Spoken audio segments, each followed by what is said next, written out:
നമസ്കാരം. അങ്ങനെ ഒടുവില് നെയ്യാറ്റിൻകര ഗോപൻ സ്വാമി കേസ് ചുരുളഴിയാൻ വേണ്ടിയിട്ട് പോവാണ്. ഈ കാര്യത്തില് കളക്ടർ ഉത്തരവിറക്കിയേക്കാണ്. ഇപ്പൊ പോലീസുകാരൊക്കെ തന്നെ അവരുടെ വീട്ടിലേക്ക് പോയിട്ടുണ്ട്.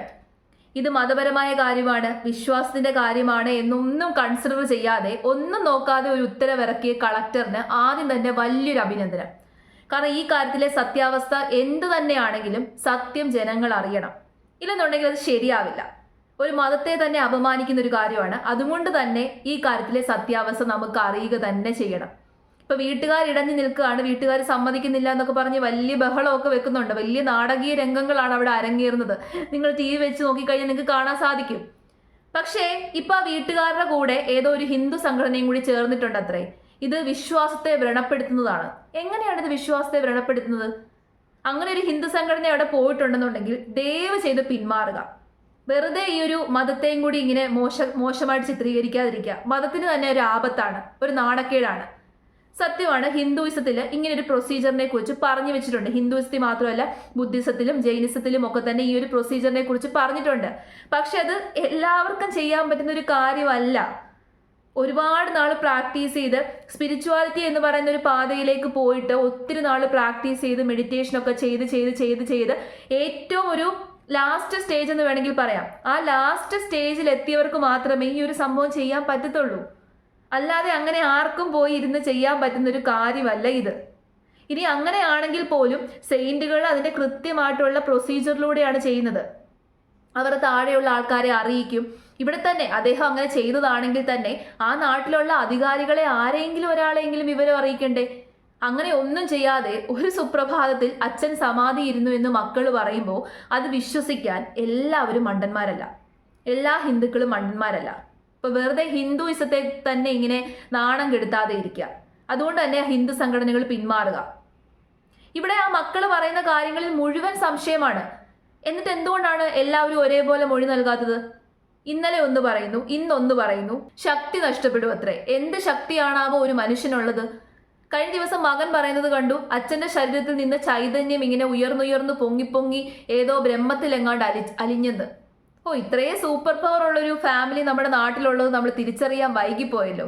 അവരുടെ തലയൊന്നും കൊണ്ട് വെയിലത്ത് വെക്കല്ലേ, വെയിൽ കാണിക്കല്ലേ. ആ സൂപ്പർ പവർ ചിലപ്പോൾ നഷ്ടപ്പെടും. നാസയെന്ന് വരെ സയന്റിസ്റ്റുകളെ കൊണ്ടുവന്ന് പഠിക്കേണ്ട ബുദ്ധികളൊക്കെ അവിടെ ഉള്ളത്. അത്രയും വലിയ ബ്രെയിനാണ്. ഇത്രയും ശക്തിയുള്ള ആൾക്കാരാണല്ലോ നമ്മുടെ നാട്ടിലുള്ളത്. സന്തോഷമുണ്ട്. ഇതുപോലെയുള്ള അന്ധവിശ്വാസികളെ ഒന്നും തന്നെ പ്രോത്സാഹിപ്പിക്കാൻ പാടില്ല. വിശ്വാസമാകാം, വിശ്വാസം ഒരു പരിധി കവിഞ്ഞു പോയി കഴിഞ്ഞാൽ അത് പ്രശ്നമാണ്. ഇപ്പോൾ ഇത് വിശ്വാസത്തിന്റെ ഭാഗമാണ് എന്ന് പറഞ്ഞ് ഈ കേസ് അന്വേഷിക്കാതിരുന്നു കഴിഞ്ഞാൽ നാളെ ഇതുപോലെയുള്ള ഒരുപാട് സമാധികൾ ഇവിടെ ഉയരും. ഇത് അദ്ദേഹത്തിന്റെ സമ്മതത്തോടുകൂടി, ആവശ്യപ്രകാരം, ഇഷ്ടത്തോടു കൂടിയിട്ട് അദ്ദേഹം ചെയ്തതാണെങ്കിൽ തന്നെ കറക്റ്റ് പ്രൊസീജിയറിലൂടെ തന്നെ ഈ കേസ് അന്വേഷിച്ച് നിർത്തണം. ഇല്ലെന്നുണ്ടെങ്കിൽ ശരിയാവില്ല. ഇതിപ്പോൾ അന്വേഷിക്കാതിരിക്കുകയാണ്. ഇതൊരു സമാധിയാണ്, ഹിന്ദുയിസത്തിന്റെ വിശ്വാസപ്രകാരം ചെയ്തതാണ്, വിശ്വാസത്തെ വ്രണപ്പെടുന്നു എന്ന് പറഞ്ഞുകൊണ്ട് ഇത് അന്വേഷിക്കാതിരുന്നു കഴിഞ്ഞാൽ നാളെ ഇതുപോലെ ഏതെങ്കിലും കുടുംബത്തിലുള്ളവര് അവരുടെ അച്ഛനോടും അമ്മയോടും ഒക്കെ ഈ പരിപാടി ചെയ്യില്ലെന്ന് നമുക്ക് പറയാൻ പറ്റുമോ? സമാധി ആയതാണെന്ന് പറഞ്ഞു കഴിഞ്ഞാൽ പിന്നെ ആരും അന്വേഷിക്കത്തില്ല. Case closed. അതുകൊണ്ട് തന്നെ ഇവിടെ അന്വേഷിക്കണം. ഇങ്ങനെ വെറുതെ വിശ്വാസികളെ നാണം കെടുത്തുന്ന രീതിയിൽ, ഒരു മതത്തെ തന്നെ നാണം കെടുത്തുന്ന രീതിയിൽ ഇതുപോലെയുള്ള പൊട്ടത്തരം കാണിക്കുന്നവന്മാരെ ഒന്നും ഒരിക്കലും പ്രോത്സാഹിപ്പിക്കാൻ പാടില്ല. അവരെ സപ്പോർട്ട് ചെയ്യുന്നവരെ വേണം ആദ്യം തല്ലാൻ വേണ്ടിയിട്ട്. ആരും തന്നെ അവരെ സപ്പോർട്ട് ചെയ്യാൻ പാടില്ല. ഏതായാലും ഇത് ആദ്യം അറിയിച്ചത് ആ നാട്ടുകാരാണല്ലോ. ഈ ബുദ്ധിയില്ലാത്തതുങ്ങളൊക്കെ പറയുന്നത് കേട്ടിട്ട് വിശ്വസിക്കാതെ നാട്ടുകാർ ഇത് പോലീസിനെയൊക്കെ അറിയിച്ചല്ലോ. സാധാരണഗതിയിൽ എല്ലാ നാട്ടുകാരും അങ്ങനെ ചെയ്യാറില്ല. ഇത് അച്ഛനെ വെച്ചുകൊണ്ടൊരു കച്ചവടം ചെയ്യാനാണ് മക്കൾ ഇങ്ങനെ തുനിഞ്ഞിറങ്ങിയേക്കാണ്. കാരണം ഇദ്ദേഹത്തിന് ശക്തിയുണ്ട്, ഇദ്ദേഹത്തിന്റെ സമാധിയിൽ ശക്തിയുണ്ട് എന്ന് പറഞ്ഞുകൊണ്ട് നാളെ അങ്ങ് പ്രചരിപ്പിക്കും. മിസ്അണ്ടർസ്റ്റാൻഡിങ്ങുകളൊക്കെ പരത്തും. എന്നിട്ട് ഏതെങ്കിലും ഒന്നോ രണ്ടോ വ്യക്തി പറയുവാണ്, അദ്ദേഹത്തിന്റെ സമാധി പോയി കണ്ടിട്ട് എനിക്ക് രോഗം ഭേദമായി, ഞാൻ ആഗ്രഹിച്ച കാര്യങ്ങളൊക്കെ നടന്നു എന്നൊക്കെ ആരെങ്കിലും ഒരാൾ പറഞ്ഞു കഴിഞ്ഞാൽ പിന്നെ അവിടെ ആൾക്കാരുടെ പ്രവാഹമായിരിക്കും. ഇഷ്ടം പോലെ പൈസ കിട്ടില്ലേ? ഈ നാട്ടിലെ ഏറ്റവും വലിയൊരു കച്ചവടം എന്ന് പറയുന്നത് ദൈവങ്ങളാണ്.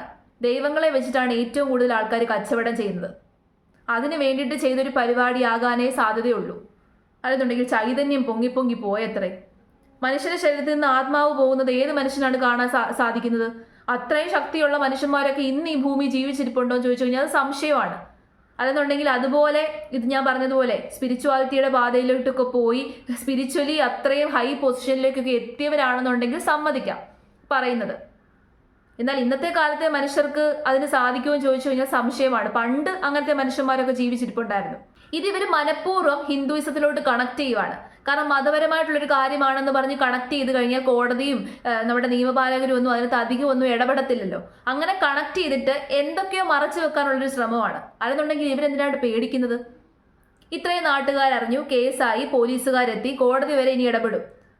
ആ ഒരു സാഹചര്യത്തിൽ ദൈവത്തെ വിശ്വസിച്ച് ദൈവത്തോട് ചേർന്ന് നിൽക്കുന്ന വ്യക്തികളാണെന്നുണ്ടെങ്കിൽ നിയമത്തെ അനുസരിക്കും.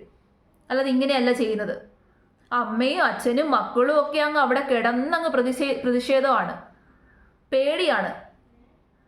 ഒന്നെങ്കിൽ എല്ലാവരും കൃത്യമായിട്ട് ഒരേ രീതിയിൽ മറുപടി പറയണമായിരുന്നു. ഇത് പല പല മറുപടികളാണ് എല്ലാവരും പറഞ്ഞു വെക്കുന്നത്.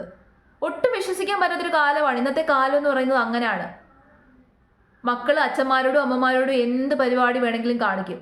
ആ മനുഷ്യൻ അറിഞ്ഞുകൊണ്ടാണോ ഇത് ചെയ്തതെന്ന് പോലും സംശയമാണ്. സമാധിയായി പോലും, ശക്തിയുണ്ട് സമാധിക്ക്, സമാധിയിൽ ആരും തൊടാൻ പാടില്ല, ഇനി സ്ത്രീകൾക്കൊക്കെ വന്ന് അവിടെ പ്രാർത്ഥിക്കാം. ലൈൻ പോകുന്നത് കണ്ടില്ലേ? ഇതുപോലുള്ള കള്ളന്മാരെ നമ്മൾ ഒരിക്കലും പ്രോത്സാഹിപ്പിക്കാൻ പാടില്ല. അങ്ങനെ നിങ്ങൾ ആരെങ്കിലും പ്രോത്സാഹിപ്പിക്കുകയാണെന്നുണ്ടെങ്കിൽ നിങ്ങളാണ് ഏറ്റവും വലിയ തെറ്റുകാരൻ. നമ്മുടെ നാട്ടിൽ അമ്പലമുണ്ട്, പള്ളിയുണ്ട്, നമുക്ക് വിശ്വാസികൾക്ക് പോയി പ്രാർത്ഥിക്കാനുള്ള ഒരുപാട് സ്ഥലങ്ങളുണ്ട്. ആ സ്ഥലത്തൊക്കെ പോയി പ്രാർത്ഥിച്ചാൽ മതി. ഇതുപോലെ കാണുന്നവരുടെയൊക്കെ സമാധിയിൽ പോയി പ്രാർത്ഥിക്കേണ്ട ഒരു ആവശ്യവും. നമ്മളെല്ലാവരും മനുഷ്യന്മാരാണ്. മനുഷ്യരായിട്ട് ജനിച്ചിട്ടുണ്ടെങ്കിൽ എല്ലാവരും മനുഷ്യന്മാരാണ്. പ്രത്യേകിച്ച് വലിയ ശക്തിയോ കൂടിയ ശക്തിയോ ഒന്നും ആർക്കും ഇല്ല. അങ്ങനെയാണെന്നുണ്ടെങ്കിൽ അങ്ങനത്തെ ശക്തിമാന്മാരൊക്കെ നടക്കട്ടെ. ഈ അമേരിക്കയിലൊക്കെ സൂപ്പർ ഹീറോസിന്റെ കഥകൾ പറയുന്നത് പോലെ അങ്ങനെ സൂപ്പർ ഹീറോസ് ഒക്കെ ഉണ്ടായിരുന്നുണ്ടെങ്കിൽ എന്നെ ഈ നാട് രക്ഷിച്ചേനെ. ഇതുപോലെ ഈ വിശ്വാസത്തിന്റെ പേരിൽ ഇങ്ങനെയുള്ള അന്ധവിശ്വാസങ്ങളൊക്കെ കാണിക്കുന്ന ആൾക്കാരെ ഒരിക്കലും പ്രോത്സാഹിപ്പിക്കരുത്.